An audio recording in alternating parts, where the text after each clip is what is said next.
جب بھی ہماری زندگی میں مسائل آتے ہیں تو ان کو ڈیل کرنے کے لیے ہم مختلف دفاعی رویے استعمال کرتے ہیں۔ ہمارا جو سیلف ہوتا ہے جب وہ اندر سے لڑ رہا ہوتا ہے تو اس کو مطمئن کرنے کے لیے، ریشنلائز کرنے کے لیے ہمارے اندر ایک ایسا سسٹم ہے جس کی بیس پہ ہم خود کو یہ یقین دلا لیتے ہیں کہ کوئی مسئلہ نہیں ہے، سب ٹھیک ہے۔ اسی طرح سے جو شیم فل پرسن ہوتا ہے وہ بھی مختلف دفاعی رویے استعمال کرتا ہے۔ دفاعی رویے استعمال کر کے وہ وقتی جو کیفیت ہوتی ہے اس سے نکل تو جاتا ہے یا نکلنے کی کوشش تو کرتا ہے، مگر وہ والے دفاعی رویے اس کی شیم کو کم نہیں کرتے یا ہیل نہیں کرتے، بلکہ اس میں مزید اضافہ کر دیتے ہیں۔ مثال کے طور پہ ایک شخص جو خود کے لیے ہمیشہ تنقیدی ورڈز بولتا ہے یا خود کو وہ بے بس سمجھتا ہے، اگر وہ ڈینائل کی طرف جاتا ہے تو اس کو پتہ ہوتا ہے کہ میں حقیقت سے بالکل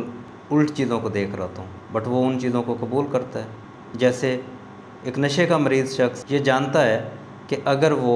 نشے کا استعمال کرے گا تو وہ اس کے اندر تبدیلیاں لے کے آئے گی، اس کے باوجود وہ اس کا استعمال کرتا ہے۔ اسی طرح سے شوگر کی ہم اگزامپل لیتے ہیں کہ ایک شوگر کا جو مریض ہوتا ہے وہ کہتا ہے کہ کوئی بات نہیں، تھوڑے سے چاول دے دیں مجھے، یا تھوڑا سا جو ہے مجھے میٹھا کھانے دیں۔ جو کیفیت ہوتی ہے اس کو وہ ڈینائل کر رہے ہوتے ہیں، جانتے ہوئے بھی کہ یہ جو چیز ہے میرے لیے نقصان دہ ہے، اس کے باوجود اس چیز کا انکار کرتے ہیں اور اسی طرح سے چیزوں کو لے کے چلتے ہیں کہ میں بے بس ہوں، میں کچھ کر نہیں سکتا۔ اپرچونٹیز ان کے سامنے پڑی ہوتی ہیں اور وہ ان کو اڈاپٹ نہیں کرتے، وہ ان کو اٹھاتے نہیں ہیں، کیونکہ انہوں نے اندر سے تسلیم کیا ہوتا ہے کہ وہ بے بس، ناکام اور ایک اس طرح کی پرسنالٹی کے ساتھ ہیں جو کبھی آگے نہیں بڑھ سکتی، جو ہمیشہ ناکام ہے۔ مثال کے طور پہ یہاں پہ میں ایک اگزامپل کوٹ کرتا ہوں کہ نشے کا مریض اسی نشے کی بیماری کی وجہ سے مرتا ہے جس کا وہ انکار کر رہا ہوتا ہے۔ وڈرال، بھاگ جانا ایک نارمل رویہ ہے۔ جب ہم محسوس کریں کہ ہم بے نقاب ہو رہے ہیں یا جب ہم محسوس کریں کہ ہم کمزور پڑ رہے ہیں تو ہم اس سچویشن سے بھاگنے کی کوشش کرتے ہیں۔ شیم کا اٹیک ایسا ہی ہوتا ہے۔ جب آپ شیم محسوس کرتے ہیں تو اس کا سب سے پہلا سائن یہ ہے کہ آپ سامنے والے شخص سے نظریں چرائیں گے، آپ آنکھ اٹھا کے جسے دیکھ رہے ہیں وہ آپ ہٹا لیں گے، آپ ادھر ادھر دیکھنا شروع کر دیں گے، یا شیم فل جو پرسن ہے اس کی گردن جھک جائے گی اور وہ نیچے دیکھنا شروع کر دے گا۔ وہ ہمیشہ لوگوں کو خود سے دور رکھنے کی کوشش کرتا ہے کہ آپ میرے قریب نہ آئیں، اگر آپ میرے قریب آئیں گے تو آپ مجھے جان جائیں گے، اگر مجھے جانیں گے تو میں آپ کے آگے ایکسپوز ہو جاؤں گا، اس لیے آپ نے میرے قریب نہیں آنا بلکہ مجھ سے دور رہنا ہے تاکہ میں بے نقاب نہ ہو جاؤں اور میں اپنے آپ کو کمزور نہ فیل کروں۔ تو اس لیے وہ آنکھیں، آئی کانٹیکٹ ختم کر دیتا ہے، نیچے دیکھنا شروع کر دیتا ہے یا ادھر ادھر دیکھنا شروع کر دیتا ہے۔ اور جب آپ ایسے شخص کے قریب جاتے ہیں یا قریب ہونے کی کوشش کرتے ہیں تو وہ آپ کے اوپر حملہ کرتا ہے، شاؤٹ کرتا ہے، لڑنا شروع کر دیتا ہے، آپ کو برا بھلا کہنا شروع کر دیتا ہے کہ آپ اس کے قریب نہ آئیں، اگر آپ اس کے قریب جائیں گے تو آپ اسے جان جائیں گے، کیونکہ اس شخص نے اپنے آپ کو ایک حالے میں بند کیا ہوتا ہے اور اس حالے کا نام گرینڈیوسٹی ہے۔ اس نے ایک اپنی اس طرح کی پرسنالٹی بنائی ہوتی ہے، اگر آپ اس کے قریب جائیں گے تو وہ ایکسپوز ہو جائے گی۔ اس نے ایک سپیریورٹی قائم کی ہوتی ہے، ایک اس طرح کی پرسنالٹی، ایک اس طرح کی آئیڈینٹی بنائی ہوتی ہے جس سے وہ لوگوں کو متاثر کر رہا ہوتا ہے، پر اس کے انر سیلف میں وہی ڈر،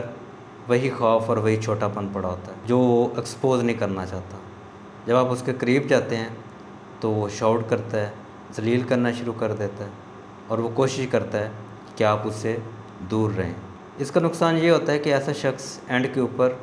اکیلا رہ جاتا ہے۔ آپ اگر اس طرح کی سچویشن یا اس طرح کی کنڈیشن میں ہیں تو آپ اگلے شخص کی پین کو محسوس کریں جو وہ کر رہا ہے، آپ آگے سے رسپونڈ کرنے کی یا اسی کے لہجے میں جواب دینے کی کوشش نہ کریں، بلکہ سنیں وہ کہنا کیا چاہ رہا ہے، وہ کس تکلیف میں ہے، آپ اس کی تکلیف کو محسوس کرنے کی کوشش کیجیے۔ جب آپ اس طرح سے اس کو سنیں گے تو آپ اس کے درد کو پہچان سکیں گے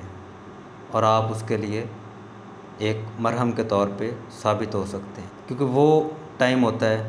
جب وہ اپنے زخموں کو خود دیکھ رہا ہوتا ہے، تو اس کو ہیل کرنے میں آپ اس کی مدد کر سکتے ہیں۔ وہاں پہ